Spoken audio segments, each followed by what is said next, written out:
अस्सलाम वालेकुम नाज़रीन, मैं हूं आपका होस्ट मोहम्मद दानियाल। आप देख रहे हैं program point of view with Mohammad Daniyal. नाज़रीन ग्रामी, आज जिस टॉपिक पर मैं बात करने जा रहा हूं वो टॉपिक भी लाजमी सी बात है, आप जानते हैं कि पिपला के ऊपर ही होगा, क्योंकि पिपला न्यूज़ के प्लेटफार्म के ऊपर बैठे हैं हम। नाज़रीन ग्रामी, आप जानते हैं कि एक होता है स्टॉकर और एक होता है डेथ स्टॉकर। डेथ स्टॉकर आपको जैसे ही डंक करता है ना, काटता है, तो आप फ़ौरन मर जाते हैं। और जो स्टॉकर होता है ना, वो आपको चूस के मारता है। डेथ स्टॉकर और स्टॉकर के अंदर ये डिफ्रेंशिएशन है। आप पहुंच गए होंगे, एक जैसे मुहावरा है कि अवाम गई तेल लेने, आप पहुंच गए होंगे मैं किस टॉपिक पे बात करना चाह रहा हूँ। जी, मैं टॉपिक बात करना चाह रहा हूँ पेट्रोल पे। जब गवर्नमेंट ने पेट्रोल लास्ट मंथ सस्ता किया, 74 रुपये लीटर किया, तो पेट्रोल नायाब हो गया। पेट्रोल पंप मालिकान ने पेट्रोल स्टॉक करना स्टार्ट कर दिया। यह स्टॉक नहीं करना स्टार्ट कर दिया तो जो उनके पास पहले स्टॉक था उन्होंने वो स्टॉक ही रखा, सेल नहीं किया। पिपला के अंदर एक ही पेट्रोल पंप था, पीएसओ पाकिस्तान स्टेट ऑयल जो रियासत के मलकियत है, एक वो पेट्रोल पंप पेट्रोल प्रोवाइड कर रहा था। हेस्कोल वाले थे, इधर टोटल पार्को वाले थे, मैं नाम तो बहुत तमाम पंप्स का नहीं लूँगा, जूम, गो एट्सेट्रा, कोई भी पेट्रोल नहीं दे रहा था। ये हैं स्टॉकर। ये डेथ स्टॉकर नहीं है, ये स्टॉकर है। ये आपको डायरेक्ट नहीं मारेंगे, ये आपको चूस के मारेंगे। अवाम को पेट्रोल की किल्लत, पहले डीजल की किल्लत आई, फिर पेट्रोल की किल्लत आई, फिर अभी कुछ दिनों पहले ओगरा ने समरी दी, पेट्रोल 25 रुपये लीटर महंगा कर दिया। तो कुछ पेट्रोल पंप्स वालों ने, हालांकि यकम से वो 25 रुपये लीटर महंगा होना था, लेकिन कुछ पंप्स मालिकान ने उसी रात पेट्रोल 103 रुपये लीटर कर दिया, जिसके खिलाफ हमारे असिस्टेंट कमिश्नर साहब ने फ़ौरन कार्रवाई की। वो पंप सील किए, उनको जुर्माना किया। नाज़रीन ग्रामी, यहाँ पर क्वेश्चन ये है कि अब इन स्टॉकर से कैसे बचा जाए। क्या इन स्टॉकर्स को शर्म नहीं आती? क्या इन स्टॉकर्स को शौक़ है अपने बच्चों को हराम खिलाने का? जो कहते थे ना, जो आधा घंटा पहले कह रहे थे ना हमारे पास पेट्रोल नहीं है, तो जैसे योगरा ने समरी पेश की तो घंटे बाद उनके पास पेट्रोल वफर मिकदार में आ गया। क्यों? तब उनके पास प्रॉफिट था। तो मैं जो आला हकाम हैं, एसी साहब हैं, असिस्टेंट कमिश्नर साहब हैं, उनसे रिक्वेस्ट करूँगा कि जो ये स्टॉकर्स हैं ना, काइंडली इनसे हमें बचाएं। सिर्फ पेट्रोल स्टॉकर्स नहीं है, और भी बहुत स्टॉकर्स हैं। शुगर स्टॉकर्स हैं, चीनी माफिया जिसे आप कहते हैं। 50 रुपये किलो चीनी वो 90 रुपये किलो तक चली गई थी। फिर अलमुइज़ वाले आए, उन्होंने स्टॉक लगाया। इसको अलावा फ्लोर स्टॉकर्स हैं, बहुत से स्टॉकर्स हैं। इस्लाम के अंदर भी स्टॉक करना को मना का ममनू करार दिया गया कि आप ज़रूरत से ज़्यादा चीज़ को स्टॉक नहीं कर सकते। लोगों के अंदर तकसीम करें। अगर आपके पास ज़रूरत से ज़्यादा माल है तो वो लोगों के अंदर तकसीम करें, नहीं तो उसको बाहर करके लोगों, ताकि जिसके पास वो चीज़ नहीं है वो ज़रूरतमंद तक वो चीज़ पहुँच सके।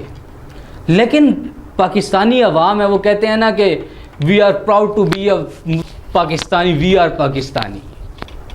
फिर वो लाजमी सी बात है कि मैं वो वर्ड तो बहुत हार्श कहूँगा, लेकिन जैसे आप बाहर जाते हैं ना, दुबई या सऊदीया, तो कहते हैं पाकिस्तानी कुल्लू हरामी। हमारा ये इमेज बन चुका है। क्यों? किसने हमारा ये इमेज बनाया? एक्सपेरिमेंट दर एक्सपेरिमेंट, एक्सपेरिमेंट दर एक्सपेरिमेंट, एक्सपेरिमेंट दर एक्सपेरिमेंट। जीडीपी आप 5.2 से नीचे ले आए हैं। 13,000 अरब रुपए का आप कर्जा सूद पर आप फलाही रियासत बनाने जा रहे थे। सर इमरान खान साहब, प्राइम मिनिस्टर साहब, आपसे मुखातिब हूँ, आप फलाही रियासत बनाने जा रहे थे, मदीना की रियासत बनाने आप जा रहे थे। मदीना की रियासत के अंदर 13,000 अरब रुपए का कर्जा क्यों? सूदी कर्जा क्यों? IMF की शराइत पर। ठीक है, आपने जी कहा जी हमने 50,000 अरब रुपए कर्जा है वो जो वापस किया है।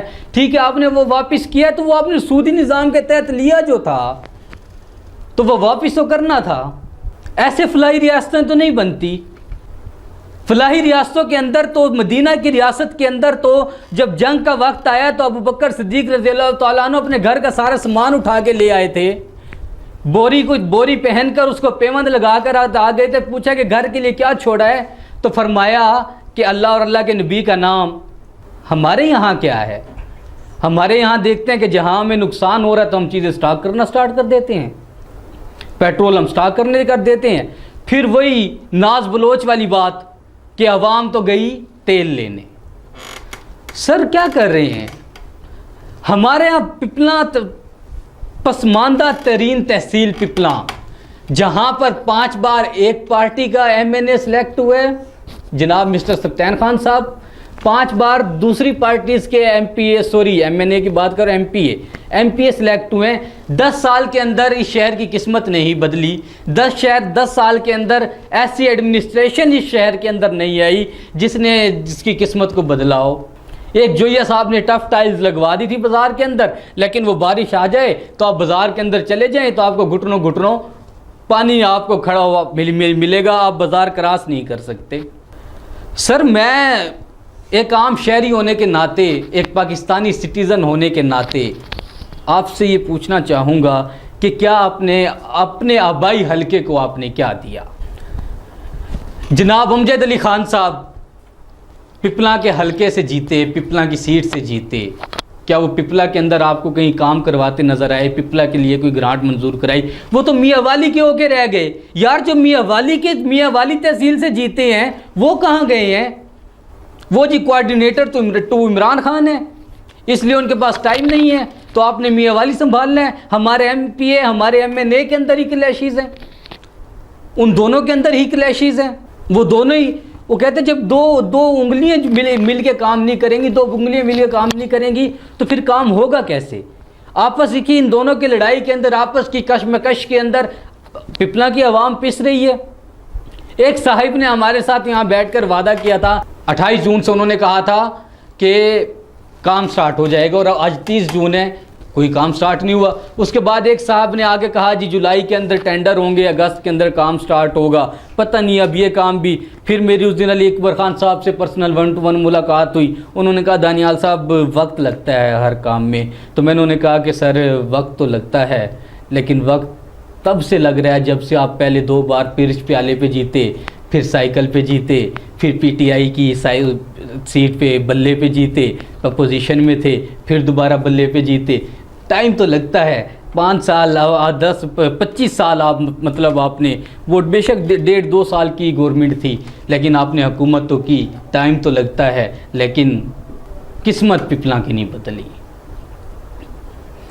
आज आप हमारी 7 वाली तहसील के कलूर कोट के अंदर चले जाएं, आपको हर किस्म की आसाइश, हर किस्म की सहूलत, सब कुछ आपको वहाँ पर अवेलेबल मिलेगा। क्यों अवेलेबल मिलेगा? क्योंकि वहाँ के जो एक अहले इक़्तिदार लोग हैं वो सिंसियर हैं अपने लोगों के लिए। तो पहला टॉपिक तो हमारा क्लोज़ हो गया पेट्रोल का। पेट्रोल बढ़ा दिया गया है, अब वाफर मिकदार में मिलेगा। अब बेशक आप पहले तो 50 रुपये से ज़्यादा नहीं डालने देते थे, अब बेशक आप 5,000 का 50,000 का भी डलवाएं तो आपको वाफर मिकदार में और फिट और हंस के डाल के देंगे, साथ पानी का गिलास भी पिलाएंगे और शीशे के ऊपर वाइपर भी मारेंगे। दूसरा टॉपिक आ गया हमारे ग्रीन बेल्ट का। पिछले दिनों मेरे सामने से एक न्यूज़ गुजरी है, केसी साहब ने ऐलान किया है कि जी ग्रीन बेल्ट के ऊपर वो पार्क बना रहे हैं। सर पार्क तो हमारे पास ऑलरेडी 2 मौजूद हैं।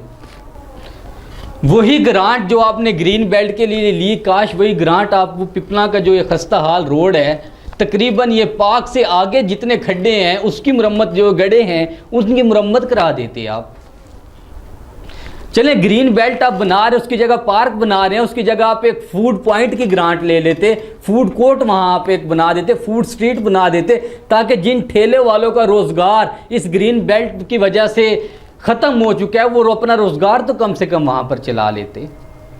वो अपना रोज़गार ही वहाँ पर नहीं चला सकते, उनका रोज़गार वो पीछे आपने उनको धकेल दिया है। अब पार्क बना रहे, कितने पार्क बना रहे हैं, पार्क बनाते बनाते बनाते फिर वो बिल्कुल एंड तक पार्क ही पार्क ले जाइएगा। The city of parks Pipla the city of parks.